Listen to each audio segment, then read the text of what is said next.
Terima kasih atas kesempatan. Saya Mariani Lumindita, Universitas Katolik de la Salle Manado. Saya merupakan mahasiswa aktif semester 4 dengan prodi Ilmu Hukum. Dengan dosen pengampu Sariki Wawarga SHM Hum. Di sini saya akan menjelaskan perdagangan internasional. Apa sih itu sebenarnya perdagangan internasional?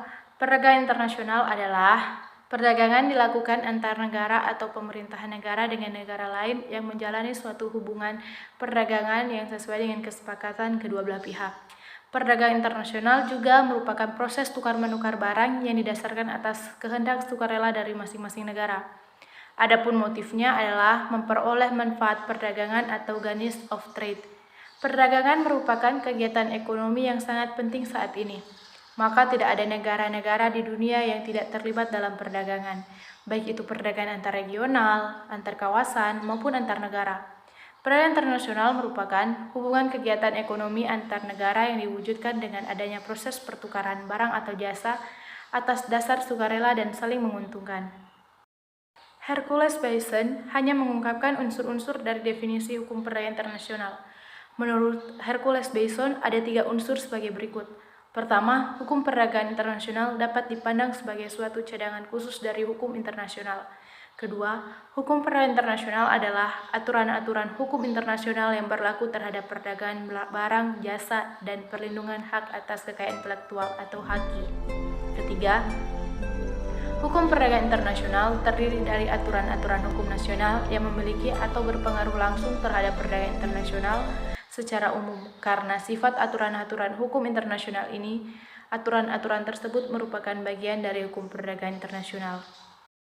Selanjutnya, perlu diketahui asas-asas dalam kontrak dagang. Selanjutnya, perlu kita ketahui asas-asas dalam kontrak dagang, khususnya untuk melindungi hak dan kewajiban baik penjual maupun pembeli. Pertama, asas kebebasan berkontrak. Kedua, pengakuan atas kebiasaan serta praktik perdagangan antar negara. Ketiga, asas itikat baik serta transaksi yang jujur. Keempat, asas yang dibatalkan kontrak saat terjadi kesengajaan yang lebar antara hak serta kewajiban pihak-pihak yang ada dalam kontrak. Tujuan hukum perdagangan internasional yaitu perlindungan kegiatan perdagangan yang menjadi satu-satunya cara membangun ekonomi suatu negara. Kedua, mencapai perdagangan internasional yang stabil.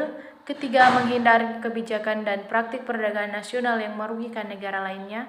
Keempat, meningkatkan volume perdagangan dunia. Kelima, menciptakan perdagangan yang menguntungkan bagi pembangunan ekonomi setiap negara. Keenam, meningkatkan standar hidup manusia. Prinsip-prinsip dasar hukum perdagangan internasional. Menurut Profesor Alexander, terdapat 3 prinsip. Yang pertama, prinsip dasar kebebasan berkontrak.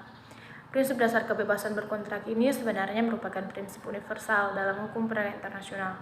Setiap sistem hukum dalam hukum dagang mengakui kebebasan para pihak untuk membuat kontrak-kontrak dagang. Kebebasan ini mencakup bidang hukum yang sangat luas, meliputi kebebasan untuk melakukan jenis-jenis kontrak yang disepakati, dan prinsip kebebasan berkontrak ini pula termasuk kebebasan untuk memilih forum penyelesaian sengketa dagangnya, serta mencakup pula kebebasan untuk memilih hukum yang berlaku terhadap kontrak yang dibuatnya. Kedua, prinsip dasar Pacta Sunt Servanda.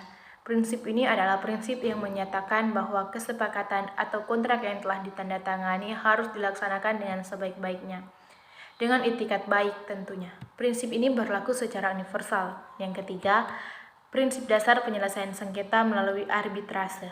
Arbitrase dalam perdagangan internasional adalah merupakan forum penyelesaian sengketa yang umum digunakan. Klausa arbitrase sudah semakin banyak dicantumkan dalam kontrak-kontrak dagang. Gould-Sun menguraikan kelebihan dan alasan mengapa penggunaan arbitrase dijadikan prinsip dasar dalam hukum internasional. Hukum perdagangan internasional telah ada sejak lahirnya negara dalam arti modern. Sejak saat itu, hukum perdagangan internasional telah mengalami perkembangan yang cukup pesat.